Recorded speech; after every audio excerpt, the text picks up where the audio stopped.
என் அருமை உலகத்தமிழ் மக்களே, தாய்மார்களே, பெரியோர்களே, சிறார்களே, என் அருமை சீடர்களே, யோக நண்பர்களே, யோக விரும்பிகளே, உங்கள் அனைவருக்கும் என் இனிய காலை வணக்கம். கலைஞர் தொலைக்காட்சி நிகழ்ச்சியில் நலமுடன் வாழ என்னும் பிரிவில் யோகாசனத்திற்கு அதிக முக்கியத்துவம் தந்திருப்பதை நீங்கள் அறிவீர்கள். அதிகாலை வேளையில் அவர்கள் மாணவர்களாகட்டும் அல்லது அதிகாரிகளாகட்டும் தொழிலாளர்களாகட்டும் காலில் எழுந்தவுடன் காலைக்கணங்களை முடித்துவிட்டு குளித்துவிட்டு ஏதாவது ஒன்றிரண்டு ஆசனங்களை அவர்கள் செய்வார்களேயானால் அன்று முழுவதும் அவர்களுடைய வேலையில் எந்த தங்கு தடையுமின்றி செய்வதற்கு இந்த ஆசனங்கள் அவர்களுக்கு கை கொடுக்கும் என்பதை நீங்கள் தெரிந்து கொள்ள வேண்டும். இது ஆசனம் என்பது பயிற்சி அல்ல, ஒரு தவநிலை. பயிற்சி என்று சொன்னால் நம்முடைய சக்தி விரயமாகிறது. ஆசனம் என்று சொன்னால் நமக்கு ஒரு எனர்ஜி சார்ஜ் ஆகிறது என்பதை நீங்கள் தெரிந்து கொள்ள வேண்டும். பயிற்சிக்கு அதிக உணவு வேண்டும், ஆனால் ஆசனத்திற்கு ஒரு சமயத்திலே உணவே தேவைப்படாமல் இருந்துவிடும். நீங்கள் எல்லோரும் பார்த்திருப்பீர்கள், சினிமா ட்ராமாவில் முனிவர் உட்கார்ந்திருப்பார், மேலே மண் மூடிவிடும். அவர் என்ன சாப்பிடுகிறார்? ஒன்றும் சாப்பிடுவதில்லை.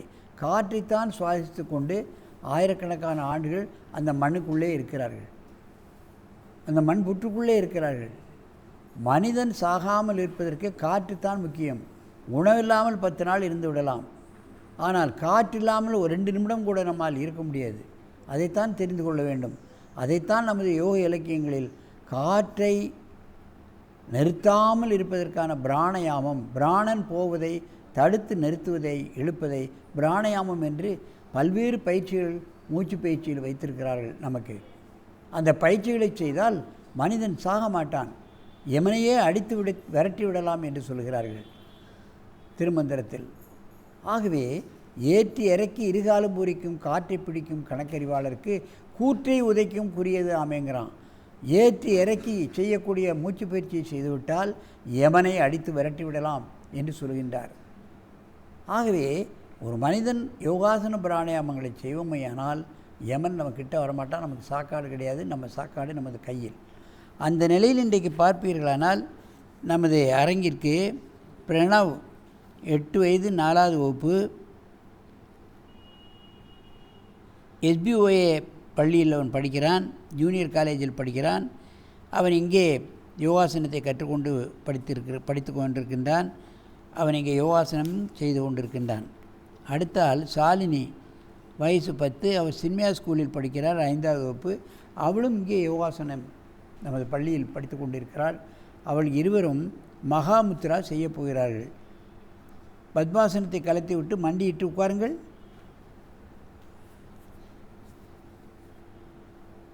கையை மேலே உயர்த்துங்கள். மெதுவாக குனிய வேண்டும்.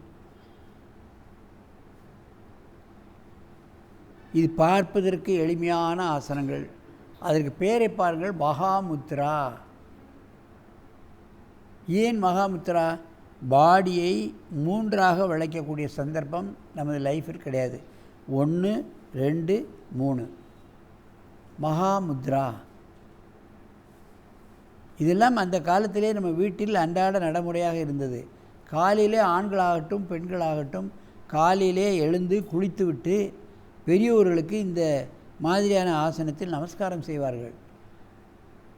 புதிதாக திருமணமானவர்கள் குளித்து மூழ்கிவிட்டு வீட்டில் உள்ள பெரியவர்களுக்கு, மாமியார் மாமனார்களுக்கெல்லாம் இந்த மாதிரி குனிஞ்சு நமஸ்காரம் செய்வது வழக்கம். முஸ்லீமில் அவர்கள் தொழுகையில் இது இருக்கிறது, கிறிஸ்தவர்கள் தொழுகையில் இது இருக்கிறது, எல்லா மதத்திலும் இந்த ஆசனம் இருக்கிறது. ஆனால் நாளாவட்டத்தில் அதெல்லாம் போய்விட்டது. இந்து தர்மத்திலும் இது இப்பொழுது கிடையாது, யாரும் செய்வதில்லை. அந்த காலத்தில் சில பல காரியங்கள் எல்லாம் உடல் ஆரோக்கியத்துக்காகவே வைத்திருக்கிறார்கள், ஆனால் அதை நடைமுறைப்படுத்துவதில்லை. மெதுவாக எழுந்திருங்கள், மெதுவாக எழுந்திருங்கள். தொடையிலே கையை வைத்து நன்ற மூச்சு இழுத்து கொள்ளுங்கள், மூச்சு இழுத்து கொள்ளுங்கள். மீண்டும் ஒரு முறை கையை உயர்த்தி செய்யுங்கள்,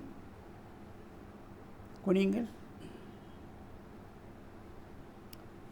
நீங்கள் பார்ப்பீர்களே, நான் 40 வயசு ஆள்கள் கூட இந்த மாதிரி குனிய முடியாது. ஏன்னா வயிறு பெருசாக இருக்கும், முதுகெலும்பு விரைப்புத்தன்மை ஆகிவிடும், குனிய முடியாது. பார்ப்பதற்கு எளிமையான ஆசனங்கள், ஆனால் இது நன்மையோ அதிகம். எந்த வயதிலும் செய்யலாம். முடிந்த அளவு குனியலாம். பெண்களாகட்டும் ஆண்களாகட்டும் வயது பெரிதாக இருக்கும், குனிய முடியாது, தரையை தொட முடியாது. ஆனாலும் முயற்சி செய்ய செய்ய இந்த சதைகளெல்லாம் இளக்கம் கொடுத்து, முதுகெலும்பெல்லாம் இளக்கம் கொடுத்து முன்னாலே குனியக்கூடிய தன்மை வந்துவிடும். ஒரு 4-5 முறை காலையிலும் மாலையிலும் செய்தால் வயிறு குறையும், ஜீரணக்கருவிகள் சரியாக வேலை செய்யும், முதுகெலும்பு இளக்கம் கிடைக்கும், முட்டுக்கள் சரியாக செயல்படும். மெதுவாக எழுந்திருங்கள். தொடையிலே கை வைத்து மூச்சு இழுங்கள். இப்பொழுது இந்த ஆசனத்தை ஒருவருக்கொருவர் நேராக பார்த்து கொண்டு செய்யுங்கள். அப்படியே டேர்ன் பண்ணுங்கள். கொஞ்சம் பின்னப்போ. மீண்டும் கையை உயர்த்துங்கள். பக்கவாட்டில் செய்கிறார்கள் பாருங்கள். குனியுங்கள். கால் பாதம் பின்னால் போக வேண்டும்.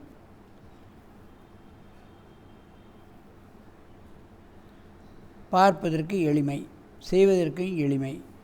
ஆனால் ஒரு 40 வயசு ஆகிட்டால் செய்ய முடியாது. வயிறு பெருசாகிடுது ஆண்களுக்கும் பெண்களுக்கும். இதை செய்தால் வயிறு குறையும். ஆனால் தரையை தொடாமட்டாலும் பரவாயில்லை. நீங்கள் இதுபோன்று காலையிலும் மாலையிலும் ஒரு 10 தடவை முயற்சி செய்தாலே வயிறு குறைஞ்சிரும். இது தரையை தொடுவதற்கான தன்மை, நெத்தி தரையை தொடுவதற்கான தன்மை அவர்களுக்கு வந்துவிடும். மெதுவாக எழுந்திருங்கள். அங்கே போய் பத்மாசனத்தில் நேராக உட்காருங்கள். என் அருமை பெரியோர்களே, தாய்மார்களே, சின்ன சின்ன ஆசனங்கள் மூலமாகத்தான் பெரிய பலன்களை நாம் அடைய முடியும். முயற்சிக்க வேண்டும். முயற்சி செய்தாலே முழு பலனும் கிடைத்து விடுகிறது என்பதுதான் அனுபவ உண்மை. ஆகவே ஆசனம் என்றால் வயோதிகத்தன்மை ஆயிட்டுது, என்னால் முடியாது, இதெல்லாம் எங்கே வளைய போகுது நெளிய போகுதுன்னு நினைக்காதீங்க. பல இந்த எபிசோடில் பார்த்தோம், பல 70, 80 எல்லாம் இங்கே சில ஆசனங்களை செய்வதெல்லாம் நாம் பார்த்தோம். ஆகவே ஆசனம் செய்வதற்கு வயது ஒரு தடையாக இல்லை. முடிந்த ஆசனங்களை முடிந்த நேரம் ரெகுலராக ஒழுங்காக ஒரு 10 நிமிடம் காலையிலும் மாலையிலும் பழகி தங்கள் உடலையும் உள்ளத்தையும் ஆரோக்கியமாக வைத்துக்கொண்டு நெடிது இனிது வாழ வேண்டும் என்று கேட்டு உங்களிடமிருந்து விடைபெறுவது ஆசனம் ஆண்டியப்பன். வணக்கம்.